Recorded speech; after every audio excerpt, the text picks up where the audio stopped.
Welcome back. There have been some interesting developments for Hedera and the broader crypto markets recently. It's time to update the progress made within Hedera and cover the crypto markets and more specifically, the impacts on the HBAR market. First, let's start with HBAR's integration with digital asset custody provider GK8. The CEO of GK8 said the following about the partnership. We are thrilled to partner with Hedera Hashgraph, one of the most promising distributed ledger networks. This collaboration provides an additional layer of security for Hedera-based digital assets, enabling more enterprises and financial institutions to push forward into the digital ecosystem. This kind of custody solution is critical not only for institutions who may want to invest in HBAR, but also for institutional involvement in HTS tokens provided by platforms like Toko, including tokenized security offerings. Hedera also continues to be the standout leader in non-crypto speculation use cases with Neuron, who is allowing the necessary trust to deploy drones at scale. Here's James Dunthorne explaining why they used Hedera. So, we could have applied our a standard database to this problem. Now, the problem with applying a database to this problem and centralizing this problem of this kind of single airspace picture is that imagine if Google went and deployed all of these sensors across the country, and then they were flying their drones using these sensors on the ground. And then Amazon came in and started wanting to fly their fly their drones. But Google weren't very keen on letting them use their sensors on the ground. So Amazon then have to deploy their sensors. So what you end up with is this, what we call the data censorship problem. And I'm sure a lot of you distributed ledger technology fans will be very familiar with this one, is that basically data infrastructure and service provision are chained to each other. They're chained in such a way that if you own the data and the infrastructure behind that, then you can monopolize the service. And you see this in a lot of industries. Once you've got the data, then you can control the market. What we're trying to do here is to break these two apart and unleash these chains and actually separate data ownership and service provision from each other. So where do we use HCS? Why do we use HCS? Well, we use HCS when we execute each transaction.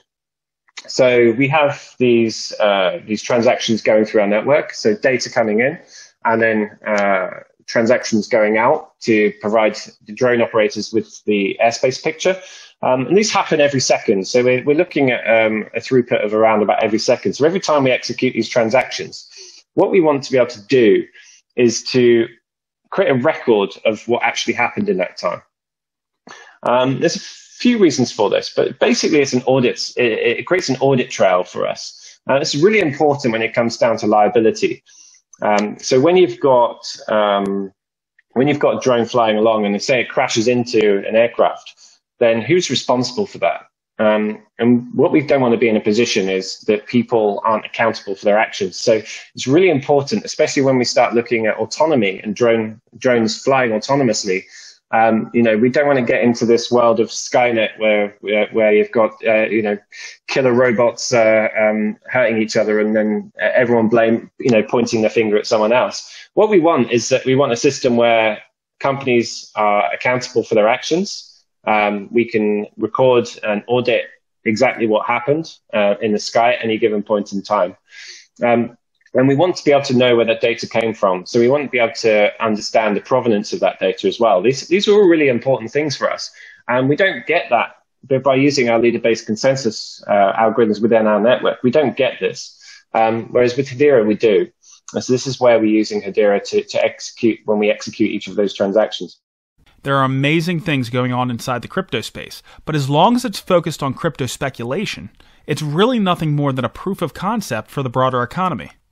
I've already highlighted dozens of non-crypto related use cases Hedera is pioneering, and that innovation is clearly branching out into new industries. There was a technical achievement that I was excited about for a couple reasons. From the point of OA, the latency to finality had been creeping up on the Hedera network. Hederians had been wondering if this trend would continue, and should it be a point of concern. With confidence, Lehman addressed this several months ago, saying it was a non-issue and could be easily improved. Lehman indicated that Hedera would make a few tweaks that would be applied to the next maintenance window. Still, there was plenty of questions popping up before that update. We watched closely to see the result, and there was a 30% drop in the time to finality. Obviously, it's great to see any of the specifications of the Hedera network improve, but it also served as a reminder that when Lehman says something isn't an issue and it can be addressed, he means it. We've only had one new council member over the past few months, and while it might not have come with much fanfare, they are an exciting addition nonetheless. Of course, I'm talking about the addition of the London School of Economics to the Hedera Council. LSE is one of, if not the premier economics institution on Earth. They're deeply involved in guiding the implementation of DLT technology in business and also government, such as central bank digital currency. Hedera already had a higher education institution in London, so there must have been a very good reason to add LSE. We've been falling a bit short of the guidance given in June of an average of one council member addition per month, which has made me hopeful that we might see some catch-up and possibly get multiple additions in a short time frame at some point. Hedera has had some impressive announcements over the years, but I would love to see a shock and awe campaign. A rapid fire of good news such as additional on-ramps, use cases, council members, and partnerships would be great, particularly considering the broader crypto market backdrop that we're about to discuss.